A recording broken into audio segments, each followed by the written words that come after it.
ज्ञानेश्वर महाराज तेच सांगतात, मागेले या जन्मा ज्ञानदेवा चित्ती हरिपाद देवा, मागेले या जन्मा मुक्त झालं. तीच गोष्ट आहे, त्या नाही मागुता पुन्हा जन्माला यावं लागत.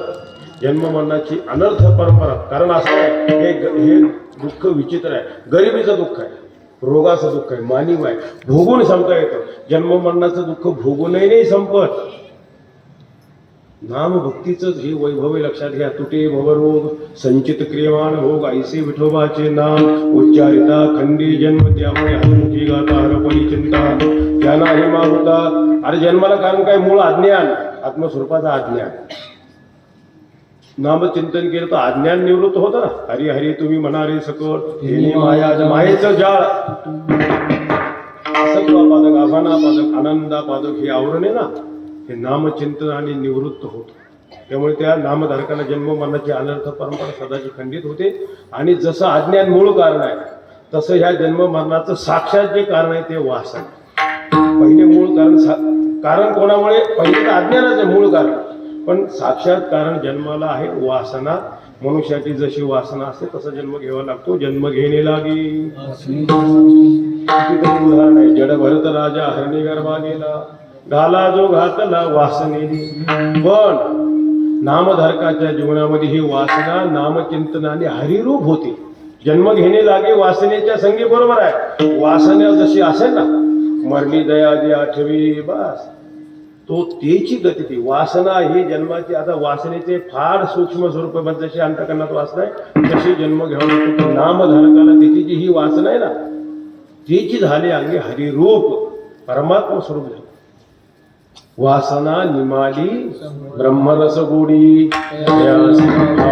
वासना निमाली समूळ ज्याची नाही त्या विटाळ. ही जी स्थिती आहे ना, ती स्थिती नामचिंतनाने या नामधारकाला प्राप्त झाली असल्यामुळे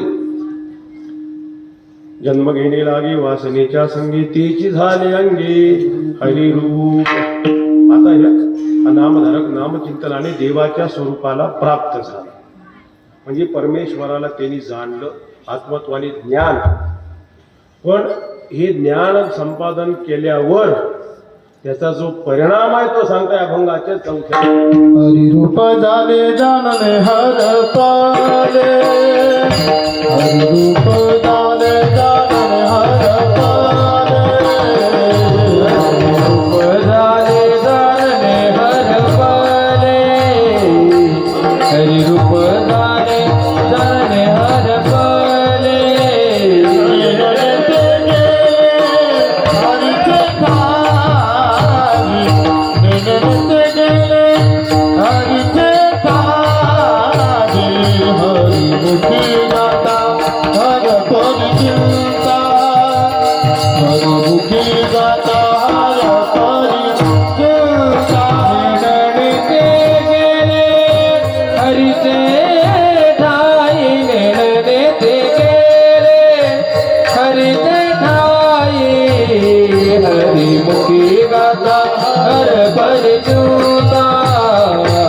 हरिमुखी गाता हर परिचिता.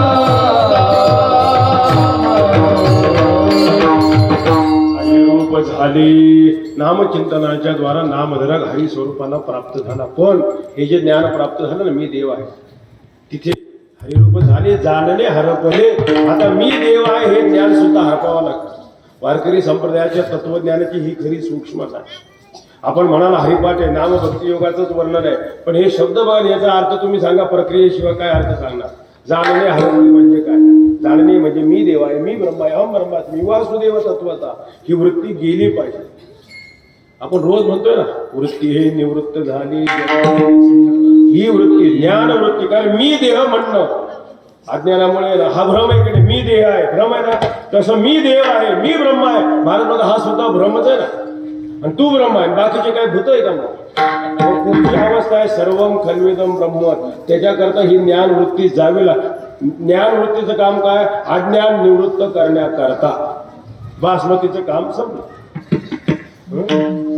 वन्ही काष्ट जाळून या स्वये जळे, अज्ञान ज्ञानी मिळालिया, ज्ञानी कीर्तिमुखत्व केलिया. वन्हे काष्ट जाळून या स्वये. स्वतः शांत होतो की नाही, तसं ज्ञानवृत्ती शांत होती. निर्वृत्तिक अवस्था.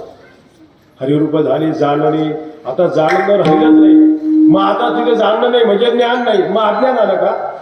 म्हणजे ज्ञानाचा अभाव म्हणजे अज्ञान आणि अज्ञानाचा अभाव म्हणजे ज्ञान, अशी व्याख्या आहे का? असं नाहीये. ज्ञानाचा अभाव झाला म्हणजे पुन्हा अज्ञान येत नाही. ज्ञानेश्वर महाराज सांगतात ना, पर्वतोनी अज्ञान नये घरा. तो अभंग वेगळा आहे. समाधी साधन ते अभंग तिथे हाच विश्रांत. का बरं असा आहे? अज्ञाने परत हरिरूप झाले जाणणे हरे नेणणे ते गेले हरीचे काय. तिथे जाणीवही नाही नेणीव नाही. हे खरं देवाचं स्वरूप. जाणीव नेणीव भगवंती नाही उच्चारणे पाही. देवाच्या ठिकाणी ज्ञानही नाही ना अज्ञान नाही. ज्ञान आणि अज्ञान याहून अतीत जे ज्ञान आहे ना ते परमेश्वराचं स्वरूप आहे. पांडुरंग कसा आहे? ज्ञातृ नेहावीन नुसदीची जे ज्ञान सुखा भरले गगन गाळी म्हणजे असं हे खरं विशुद्ध विमल स्वरूप आहे देवाचं. आणि त्या विमल स्वरूपाला दृंगमात्र स्वरूप चांगदेव पासाचे स्वतंत्र विचार आहे. म्हणजे मोठा अधिकाराचा विचार आहे. हरिपाठ जरी असला हे शब्द बघा म्हणून तर म्हटलं हरिपाठाची अर्थाची व्याप्ती एवढी आहे ना, सर्व विषयाचा त्यात समावेश होईल. म्हणून हरिरूप झाले जाणणे हरपले नेणणे ते गेले हरीचे ठाई. म्हणजे केवळ परमात्मा दृंगमात्र परमात्मा शिल्लक आहे, बाकी काही नाही. मग अशी जर स्थिती आपल्यालाही प्राप्त व्हावी वाटत असेल ना, आपण काय केलं पाहिजे त्याच्याकरता लक्षात घ्या. परमार्थाचं तत्व लक्षात घ्या. ज्याचं श्रवण केलं त्याचंच मनन केलं पाहिजे. ज्याचं मनन केलं त्यातच निधिध्यासन केलं पाहिजे. आपण काय करतो? आपण श्रवण करतो कीर्तन म्हणजे अद्वैताचं श्रवण करतो, पण मनन कशाचं करतो? द्वेष मत्सराचं ना. आपल्या वारकऱ्याचं बघा, बाहेरचं नाही. आपण वारकरी आहोत. श्रवण कशाचं आणलंय आपलं? अद्वैताचं देवाचं. आणि मनन कीर्तन समजेल बघा काय कीर्तन करतं? द्वेष मत्सराचंच. मग साक्षात्कार देवाचा नाही दुःखाचा होतो. विठ्ठला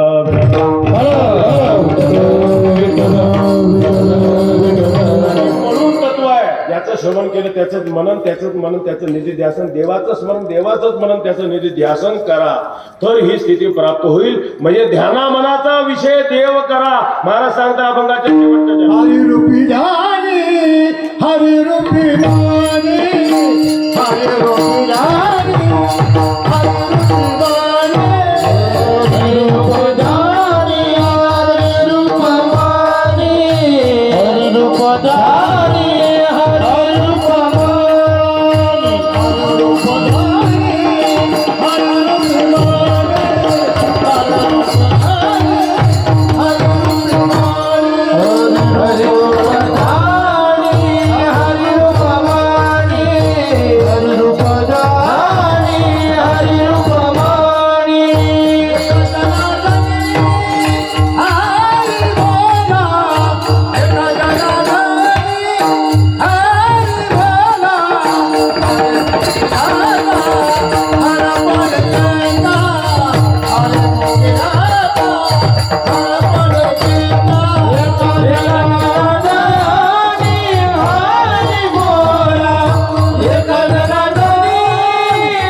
हरी बोला.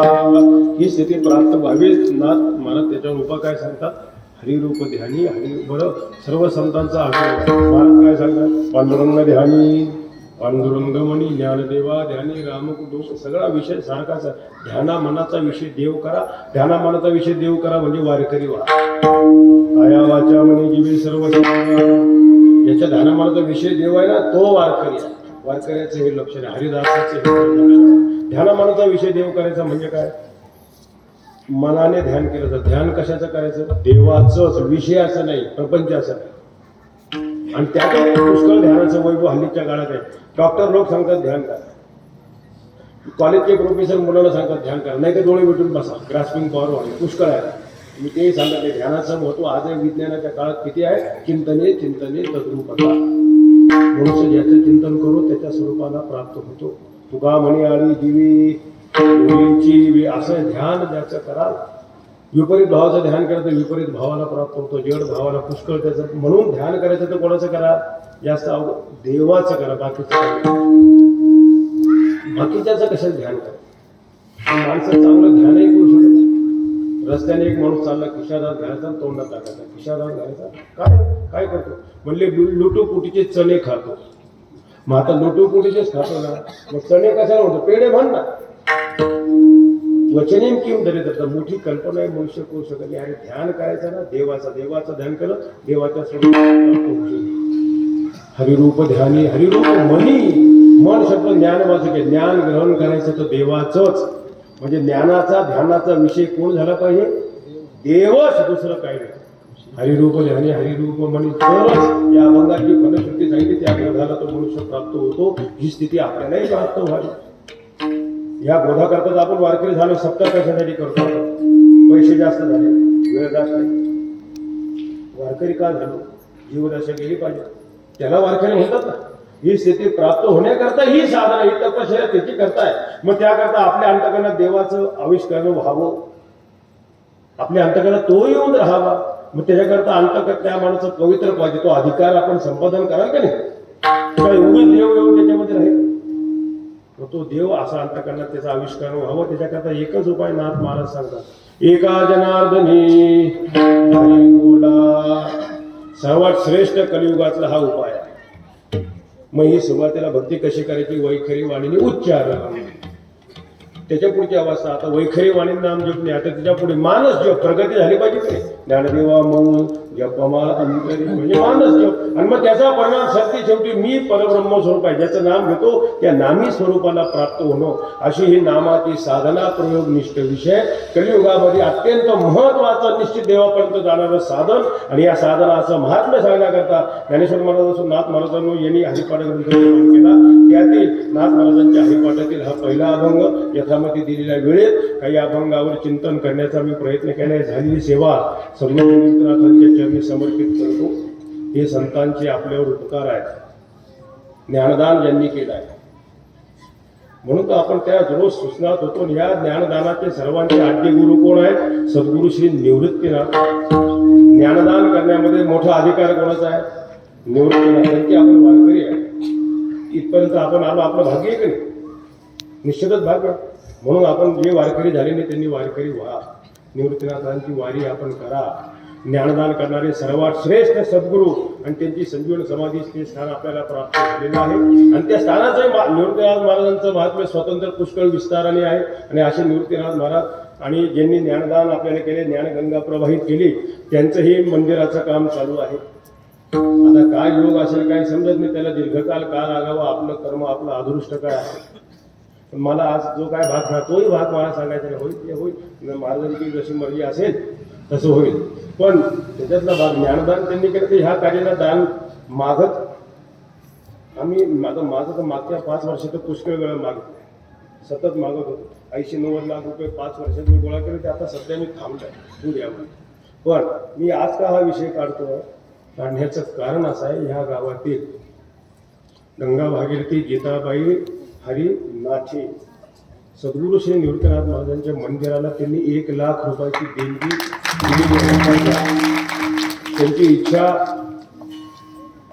आपल्याच गावातले, माझ्यापेक्षा आपल्याला जास्त परिचय, मला वाटतं त्यांना मूल 2 मुली वगैरे आहेत, इथे आहेत. आणि त्यांची संपत्ती सद्गुरू निवृत्तीनाथांना यातून त्यांनी 1,00,000 रुपयाचं दान केलेलं आहे. आता ती दिदी माझ्याकडे सुपूर्द करणार आहे, त्यांना पावती देणार आहे आपण आणि संस्थांच्या वतीने त्यांचाही सत्कार होणारे विठोबाने तुम्ही भजन करू, निवृत्तीनाथांचं भजन करू. त्या इथे असतील, त्यांनी समोर या, दिदी द्या आणि तुम्हाला ती पावती आणि तुमचा सत्कार करण्यात येईल. विठोबा रघुनाथ विठोबार कुमार जय विठोबार कुमार विठोबार कुमार विठोबार कुमार विठोबार कुमार विठोबार कुमार विठोबार कुमार विठोबार कुमार विठोबार कुमार विठोबार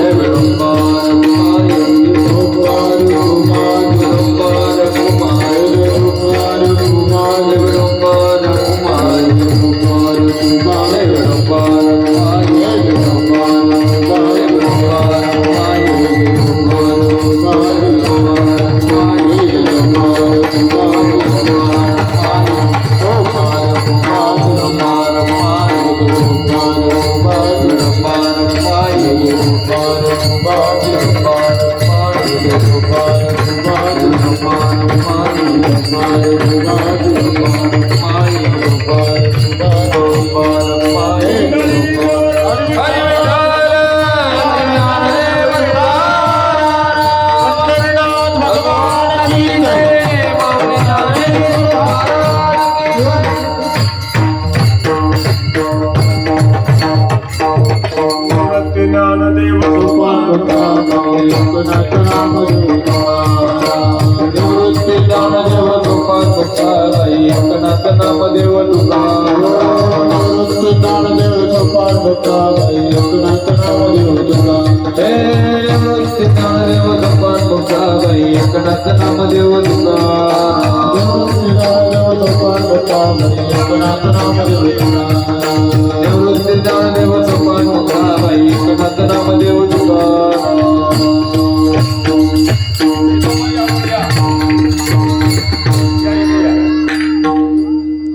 गीताबाई हरी नाठे 2 मिनिटं थांबते. दीदी बघून पूर्ण नंबर व्यवस्थित लिहू. पहिले दीदी देताना सत्कार करताना फोटो करून घेऊ. पावती लगेच लिहून घेऊ. फोटो घ्या आपला द्यायचा. त्यांना या म्हणायचं माऊली या. तुमचं अभिनंदन आहे, तुमचा आदर्श आहे, तुमची भावना आहे. सद्गुरू निवृत्तीनाथांच्या कार्याला लक्षात घ्या. याला म्हणतात सद्बुद्धी. योग्य पात्रामध्ये दानाचं महात्म्य पुष्कळ आहे ना. दातवमिति यद्दानं दीयते उपकारिणी देशे काले च पात्री च तत्दानं सात्विकं. दान करणं आपलं कर्तव्य समजून सद्गुरू निवृत्तीनाथांच्या चरणी 1,00,000 रुपयाची त्यांनी देणगी दिली. संस्थांच्या वतीने निवृत्तीनाथाचा एक सेवक पुजारी म्हणून त्यांचाही मी धन्यवाद त्यांना देतो. सद्गुरू निवृत्तीनाथांचे उत्तम आशीर्वादही या निमित्ताने त्यांना प्राप्त हो, सद्गुरूंच्या चरणी प्रार्थना करतो. तुम्ही फोटो घ्या. माऊली तुम्ही घ्या. सुभाष कोणी असं झालं कोणाला बोलायचं. रमेश भाऊ ये रे दादा, ये ना, ये ये ये.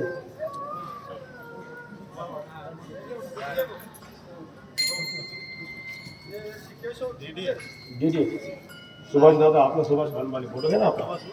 हां आपल्याला लागेल ना. समोर नाही फोटो घे रे रमेश दादा, ये समोर. सर्वांनी टाळ्या वाजवतो. टाळ्या वाजवा सर्व. मला आहे ना शाल फोटो द्या. शाल द्या, नारळ द्या.